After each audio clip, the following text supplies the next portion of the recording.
Sasa kwa sababu mvua bado inanyesha, haya ni mambo matatu unayopaswa kufanya ukijipata katikati ya mafuriko. Kwanza, elekea katika eneo lililo juu na salama. Kwa mfano, katika mlima kama mlima upo karibu. Pili, zima umeme kama uko nyumbani na maji yamefurika, kwa sababu inaweza kuharibu vifaa vyako na hata kuzusha moto. Pia Nimeanza na ujumbe huu kukufanya uwe salama, ubaki salama pale ambapo utakapokuwa umekutwa na janga hilo. Lakini ujumbe huu pia una maana ya kwamba muda ambao mvua zinanyesha au kipindi cha mvua ndicho kipindi sahihi cha wewe kuweza kwenda kutafuta kiwanja chako cha kujenga nyumba yako. Kwa hiyo kama sio kipindi cha mvua, utakapoenda kutafuta maeneo yoyote yale pale kwa ajili ya kununua kiwanja ambapo yataonekana yapo katika bonde, basi hapo ni kama utakuwa unacheza kamari. Na nimekuletea jengo hili hapa zuri la kisasa, pale ambapo utakapokuwa tayari umepata kiwanja kizuri, basi ujenzi mzuri wa namna hii utakuwa unakufaa sana. Hili jengo lina vyumba vitatu vya kulala, chumba kimoja ni self, vyumba viwili ni single, lakini kuko na choo cha public, sebule kubwa, dining, jiko pamoja na store. Tofali 2700 na bati ni 90 za futi 10, na ukiangalia mbao za kechi hapo zinazotumika ni mbao 180.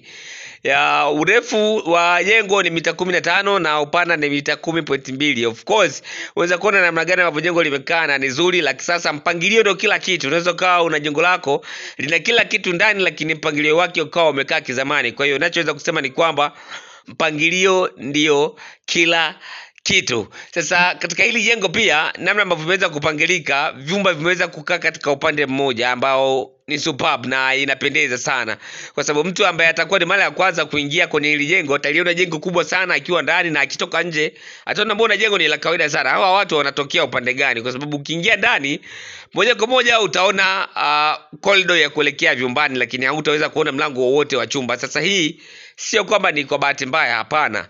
Ni design ambayo inaweza kuleta mpangilio mzuri, lakini pia kuleta usalama wa yeyote ambaye atakaye kuwa ndani ya hilo jengo. Sio kila anayeingia humo ndani basi ana nia njema na wale ambao wanaoishi ndani katika jengo hili hapa. Kwa hiyo pia ni miongoni mwa dhumuni ambayo limefanya sisi tuweze kudesign hili jengo. Unaweza kuliona namna gani ambavyo lilivyo katika muonekano wa nje.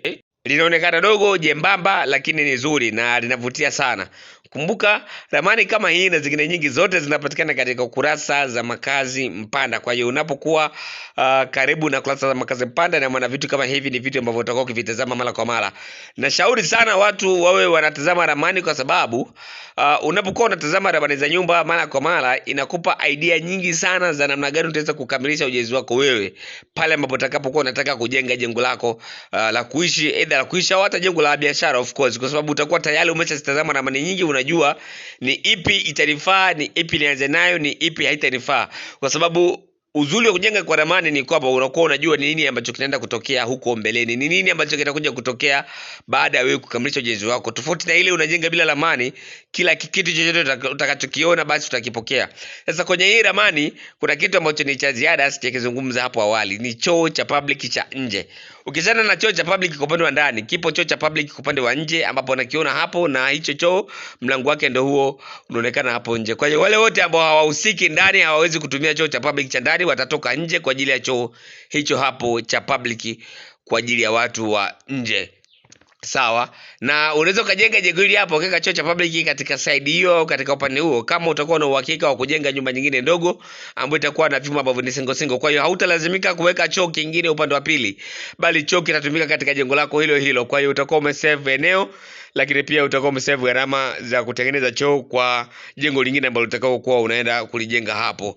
Karibuni sana na asanteni kwa kunisikiliza.